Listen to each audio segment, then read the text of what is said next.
Welcome to Better Daily Life, where we are moving forward 1% better every single day. Download the app and supercharge your journey at betterdaily.life. Now it's time to ditch facts and get facts with your host and my dad, Alex Van Houten.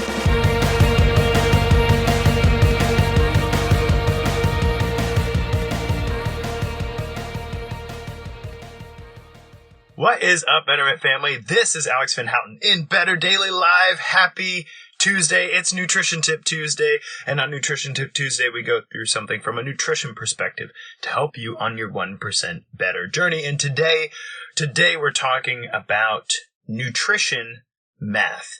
Get very excited. Now, before we get to nutrition math, I do have to say, if you're not registered for the Faithful 40 Challenge, get registered. We are in the final countdown. This is T-minus 4 days until we launch our 10th Faithful 40 Challenge, and this one is shaping up to be awesome. We're going to have team assignments very soon, which will be super cool. You'll get to see who your team leader is going to be and what team you're going to be on, and it's rumored that we may or may not have this kind of boys against girls who can travel the longest distance in the Faithful 40 Challenge thing. I'm just kidding. Maybe I'm kidding. I might not be kidding. And in that case, you better get to walking. Get excited. But I'm very stoked about this Faithful 40 Challenge. We have some awesome registrations, some people working towards some amazing goals that it's so cool what you can do when you actually work hard to become 1% better every day. And when you drill down on that for 40 days, it's going to be awesome. So, nutrition math. When I say nutrition math, most people think of calories and macros and numbers of grams and milligrams and stuff. I'm not talking about that necessarily today, but quick trivia question. Do you know how many calories is in 1 gram of protein? How many calories is in 1 gram of protein? I'm going to answer that question for you in just a second. And the corollary, how many calories is in 1 gram of fat?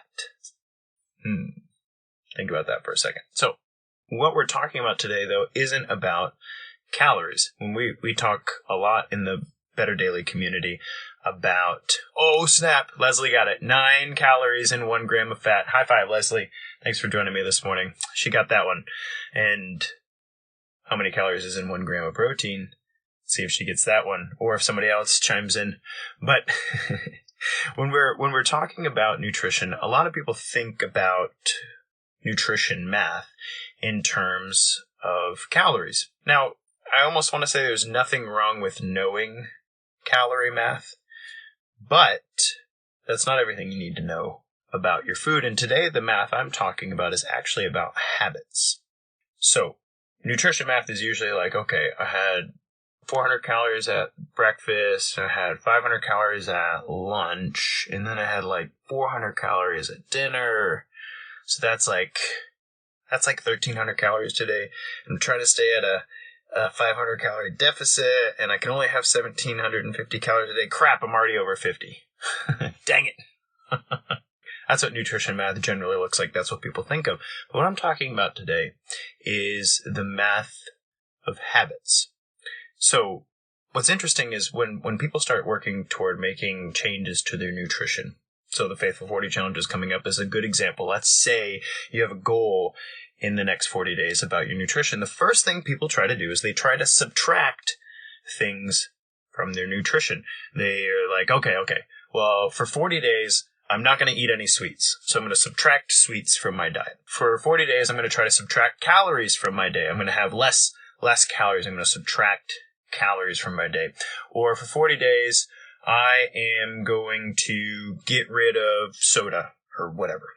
Now, the things that I just described, they're not necessarily bad in and of themselves. But it turns out that human beings are relatively bad at habit subtraction. We just are. Now, some of us are better than others. If I say I'm not going to have coffee for 40 days, it's not that hard. I will miss it. Don't get me wrong. I will miss it. But I will not be like, 5 days in, I just have to go to Starbucks. I won't. I'll be like, I'm not having coffee. That's the end of that problem. But when it comes to nutrition habits, it's actually much easier to add habits than it is to subtract habits. I'll give you an example. Face to face, right? So I just described, hey, for 40 days, I'm not going to have any soda. And maybe you don't struggle with soda, and maybe that's just a silly thing, but you can think of different things that you struggle with. When I say I'm not going to have any soda, it's actually easier, mentally speaking, instead of saying I'm not going to have any soda. It's actually easier to add something instead. It's much easier to say I'm going to drink water more often in my day, and when I want soda, I'm going to drink a 16-ounce glass of water first, and then make a decision about the soda thing. Do you see how that works? Do you see the switch? It's easier to add water than it is to subtract soda. Leslie says chocolate. I'm worried about my chocolate thing. It's probably easier to add something in place of chocolate than it is to remove chocolate altogether. Now again, some of us are better at this than others, but here's the nutrition math. The nutrition math says that if you can find something to add that will either replace, crowd out, limit, result in subtraction of the thing you were trying to subtract, then you'll do much better. And I don't know what the psychological trope is. It's actually well known. It's just not very well studied. It's not well studied why it's easier to add something and create a new habit out of that than it is to subtract something. This is common in addiction literature. Now, I'm not saying you're addicted to soda or addicted to chocolate or whatever, but in the addiction literature, they would say something like individuals who take up running, it's well known, if you start running, then if you're a smoker, you are 70% more likely than somebody who doesn't run to stop smoking. Like, that's weird. It's easier to add running than it is to stop smoking. Why? I don't know. Maybe it has something to do with the chemical process of the brain in running that is like, you know what? We don't need nicotine anymore. Get that stuff out of here. Maybe there's some cognitive dissonance. You're like, hey, I'm smoking, which is really bad for my health, but I'm running now, and running's really good for my health. And so am I going to be a runner or a smoker? You know, it's like an identity crisis. That's what cognitive dissonance is when you act in a way that is counter to what you believe yourself to be. When two things are in conflict. Like, I'm running in the morning, but I'm smoking. Like, that doesn't make any sense. One of them has to go, and right now I'm running, so we don't need to smoke, right? It could also just be if you run, it's just way harder to smoke. Like, physically running doesn't lend itself very well to smoking. And they show that in the addiction literature. And I'm kind of making light of it, but it's actually a true thing.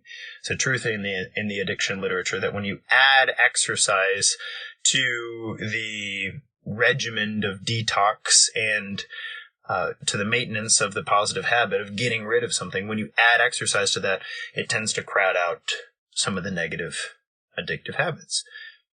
And we can also see that in relationship to Leslie brought up chocolate, so I've talked about emotional eating before. That there are some individuals who, when they're on the emotional roller coaster, it's been a really bad day, it's been a really good day, it's been a boring day, high highs, low lows, and then nice flat line in between. That sometimes we use food to regulate that. Like, hey, it's been a great day, I should have some chocolate. It's been a terrible day. I really need some chocolate. Man, I'm kind of bored. I'm feeling some chocolate. And I'm not picking on you, Leslie. There's a lot of people who feel that way. Not necessarily about chocolate, but a lot of different foodstuffs that we have. And what's interesting is if you add, instead of food, if you add a conversation with a friend, or you add a walk, then you start thinking like, it's been a really, really good day. I'm going to call my friend. It's been a really, really bad day. I'm going to call my friend. I'm kind of bored. I'm going to call my friend. There's something to be said about the addition of something into our lives rather than trying to subtract something. The subtraction leaves a hole, and the hole has to be filled in one form or another. You could do this with walking. I'm having a really great day. I'm going to go for a walk. I'm having a really bad day. I'm going to go for a walk. I'm kind of bored. I'm going to go for a walk. See how this works? So nutrition math, very, very simply, is that it's easier, more sustainable, more consistent, probably more positive, probably less emotionally taxing to add something good in your life than to take something away. What's interesting is if you add something good in your life, oftentimes it will crowd out the things you wanted to take away anyway. So the question is, are you good at math? That's really what I'm asking. I'm really asking, are you good at... Most of us are really bad at math. I'm not great at math either. But the point is, even if you're bad at math, you can get this down.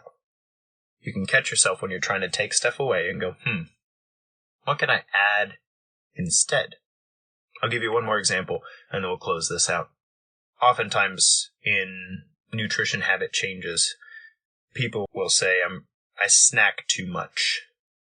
I'm really snacky. I'm snacking a lot. And so they're like, well, maybe I just don't need to snack. Maybe I don't need to eat anything between breakfast and lunch. Maybe I don't need to eat anything between lunch and dinner. Maybe I don't need anything after dinner. I'm going to stop the nighttime snacking. I'm going to cut out snacks, which I think great. There are particular phases of training where it makes sense to eat 6 small meals a day and keep feeding the beast nice steady carbohydrate drip to keep you fed and getting stronger and more muscular. Great. But there are phases of training where it doesn't make any sense to snack all day. It's actually probably hurting you. It's probably hurting your ability to burn fat as a fuel source and maintain nice stable moods and blood sugars and to sleep well and give your digestive tract a break and stuff. But it's a lot easier. It's a lot easier. And by easier, I mean it works better with your biology. Instead of trying to stop snacking, you would do better to add a little more food to the meals that you intend to have. So instead of like, okay, I'm not going to snack between breakfast and lunch, it would be a lot better to think, I'm going to eat more at breakfast. I know it sounds weird, but when you do that, what happens is you eat more at breakfast and you're not like searching for the donuts in the break room at 9:30 in the morning because you're satiated. You've already fed yourself the good stuff. And so your blood sugar stays nice and stable. And it doesn't happen immediately. It takes some time to train the body. Look, we don't need to look for sustenance all over the place. We are going to eat at these times and in sufficient amounts, and it's going to be wonderful. Leslie says, I think I want the caffeine. I think she's talking about the chocolate specifically. Is there a good alternative for a boost? That's a good question.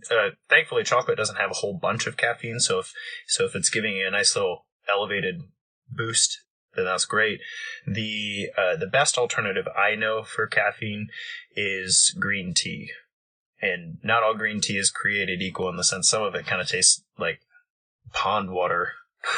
Well, I don't drink a lot of pond water, but it tastes like I imagine pond water would taste.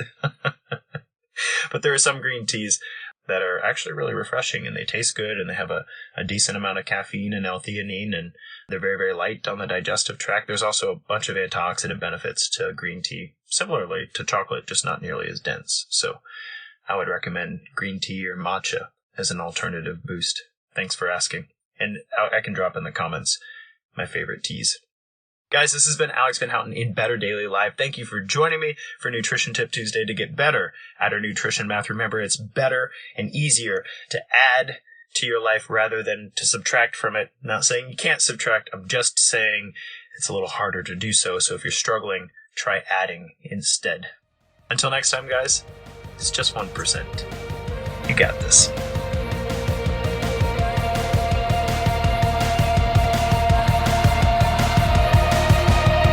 Thank you for joining us for your 1% better. Be you, just better, in mind, body, and spirit. Go to betterdaily.life, download our app, and check out our 5-star coaching resources. We all have a crust to carry. It's lighter when we do it together. Go to betterdaily.life today.